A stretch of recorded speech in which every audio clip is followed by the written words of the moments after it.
Assalamualaikum warahmatullahi wabarakatuh. Perkenalkan, nama saya Mas Novel Dideson, 1995-2038 dari kelas Sistem Komunikasi Digital. Baiklah, saya akan menjelaskan tugas presentasi saya, yaitu tentang jenis-jenis spread spectrum. Teknologi spread spectrum merupakan teknologi yang dengan teknik komunikasi yang menitik beratkan pada penggunaan bandwidth dan power peak. Dengan teknik ini juga lebih banyak menggunakan modulasi linear kabel dan memiliki bentuk sinyal seperti sinyal noise.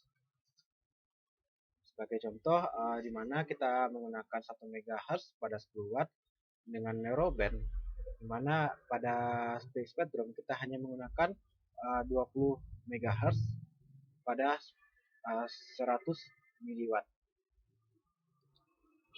Selanjutnya adalah direct sequence spectrum, atau lebih dikenal dengan DSSS.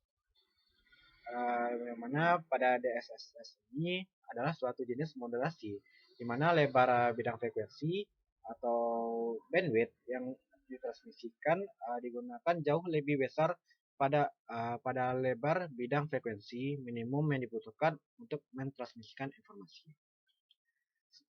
Yang mana tidak ada kaitan langsung antara lebar bidang frekuensi keluaran dengan modulasi pada sinyal informasi.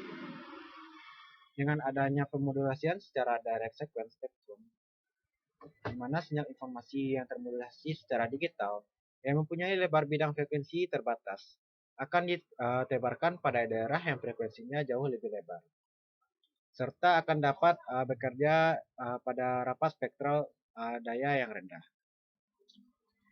DSS ini merupakan jenis spektrum yang paling luas penggunaannya. Hal ini dikarenakan pada sistem ini paling mudah diimplementasikan dan memiliki data rate yang tinggi. Metode pengiriman pada DSS ini yaitu berada pada set frekuensi 22 MHz, di mana DSS ini bekerja dengan menggabungkan sinyal data pada stasiun pengirim dengan suatu data rate bit sequence yang lebih tinggi, yang dikenal sebagai chipping code dan processing gain, di mana processing gain yang tinggi meningkatkan tahanan sinyal terhadap interferensi. Berikut pada bagian transmitter pada DSS ini, proses penebaran dilakukan dengan perkalian langsung atau direct antara sinyal informasi yang dimodulasikan secara digital dengan suatu urutan speeding code atau kode penebar, yang dimana lebar bidang frekuensi daerah sinyal informasi ditebarkan tergantung pada chip rate atau laju rate, yang dimana chip rate atau kode penebar ini dihasilkan oleh suatu PN atau pseudo noise yang merupakan atau generator dengan panjang urutan tertentu yang dapat diprogram. Selanjutnya pada bagian receiver, yang dimana pada proses demodulasi atau despreading sinyal direct sequence spectrum di bagian penerima, dilakukan kembali proses korelasi antara sinyal direct sequence spectrum yang diterima dengan replika kode penebar yang dibagikan di penerima dengan bantuan rangkaian akuisisi dan tracking. Karena sinyal informasi yang ditebarkan pada frekuensi yang cukup lebar dengan teknik direct sequence spectrum, sinyal informasi akan tahan terhadap sinyal interferensi dan dari luar dan sinyal jamming atau pemacetan yang sengaja dilakukan oleh perangkat komunikasi. Dalam pengiriman sinyal, penggunaan DSS tidak menutup kemungkinan akan mengalami gangguan, misalnya terkena sinyal jamming. Berikut contoh apabila DSSS terkena sinyal jamming. Pada gambar berikut, di mana pada gambar pertama, di mana terlihat dari gambar tersebut sinyal DSSS yang terkena jamming atau singleton dengan amplitudo sebesar J watt yang nilainya lebih besar daripada amplitudo sinyal DSSS. dengan menggunakan teknik DSSS, maka di bagian penerima akan terjadi proses despreading, sehingga amplitudo dan bandwidth sinyal BPSK kembali seperti semula, yang mana amplitudo menjadi awat dan bandwidth menjadi BHz, sedangkan amplitudo sinyal jamming menjadi setengah J dan bandwidthnya yang menjadi setengah pada gambar di sebelahnya, yang dimana merupakan gambar daya sinyal BPSK pada bagian penerima. Selanjutnya adalah cara kerja DSSS, di mana pada DSSS tersebut menggabungkan sinyal data pada stasiun pengirim dengan suatu data rate bit sequence yang lebih tinggi yang dikenal dengan sebagai chipping code atau processing gain, mana processing gain tersebut yang tinggi tersebut meningkatkan tahanan sinyal terhadap interferensi. Di mana pada gambar di sebelah kiri dapat dilihat di mana terdiri atas 11 channel, di mana pada sinyal tersebut terjadi tumpang tindih antar sinyal. Di mana pada dapat dilihat pada gambar tersebut terjadi tumpang tindih atau overlap, dan pada gambar sebelah kanan yang dimana pada diantara channel 1 dan channel 6 masih terdapat rentang kosong yang bernilai 3 MHz, yang dimana merupakan jarak antara channel 1 dan channel 6. Selanjutnya adalah FHSS atau Frequency Hopping Spread Spectrum, yang dimana merupakan frekuensi hop dengan sistem pembacaan dengan cara melompat dengan urutan yang bersifat pseudo random, yang mana pseudo random tersebut adalah daftar frekuensi kemana arah frekuensi akan melompat dalam satu interval.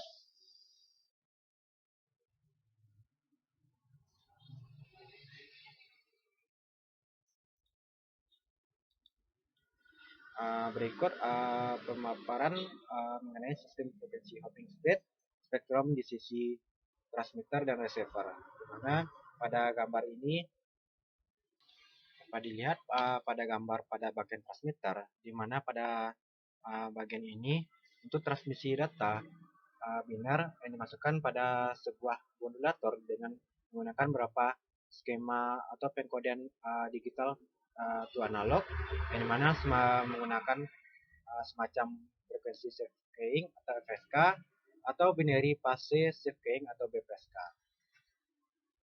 Lalu untuk sinyal yang dihasilkan pada transmitter dipusatkan di sekitar beberapa frekuensi dasar, di mana sumber jumlah pseudo random menyajikan apa yang dilampirkan pada indeks tabel frekuensi, mana pada masing-masing interval yang berurutan dipilih satu buah frekuensi baru dari tabel, yang dimana frekuensi ini akan dimodulasikan melalui sinyal yang dihasilkan pada modulator awal agar menghasilkan sinyal yang baru dengan bentuk yang sama namun dipusatkan di tengah frekuensi yang dipilih dari tabel.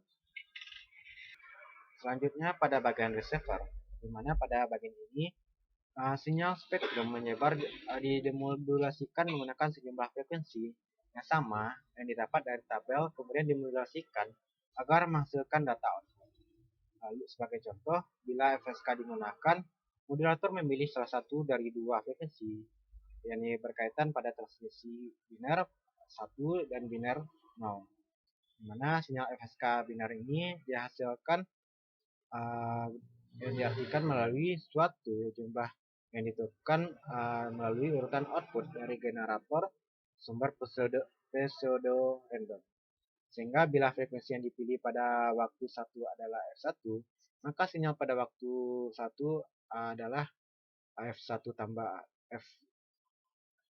FI tambah F0 maupun FI tambah F1.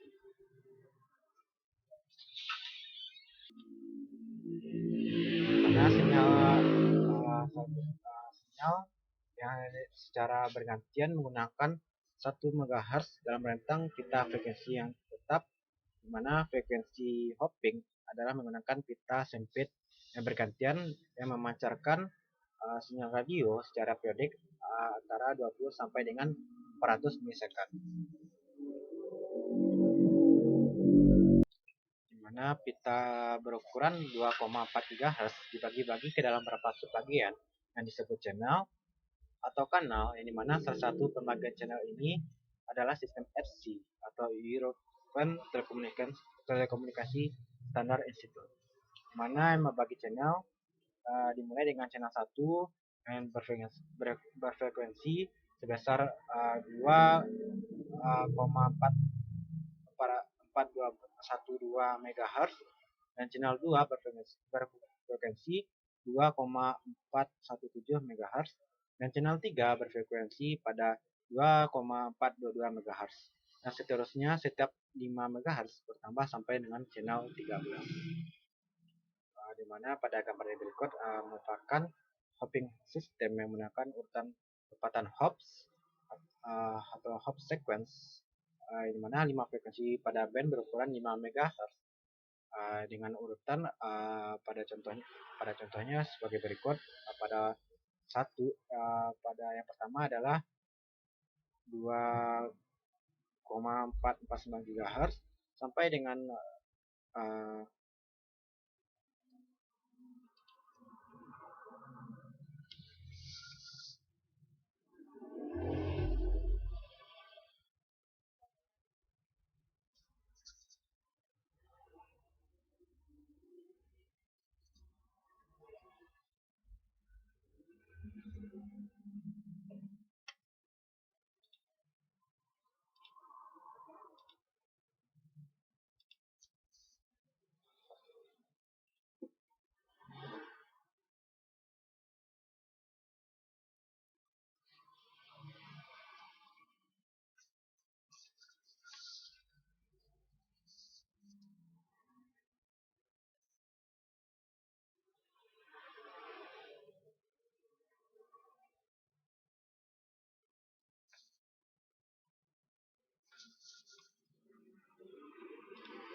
di mana pada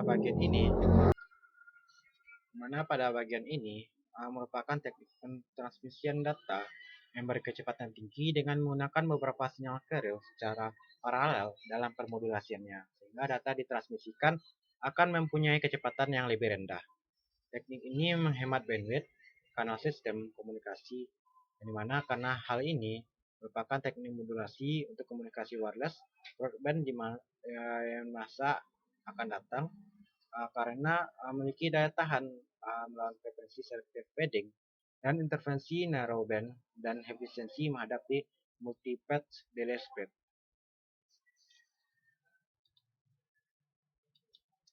Prinsip kerja dari OFDM ini, di mana deretan informasi yang akan dikirim dikonversikan ke dalam metrik paralel, sehingga jika bitrate semula adalah R, maka bitrate pada setiap jalur paralel adalah R per N, di mana N adalah jumlah jalur paralel atau sama dengan jumlah subcarrier, di mana pada yang dimodulasi akan dilakukan pembuatan simbol OFDM oleh EFFT, kemudian dikembalikan pada bentuk serial.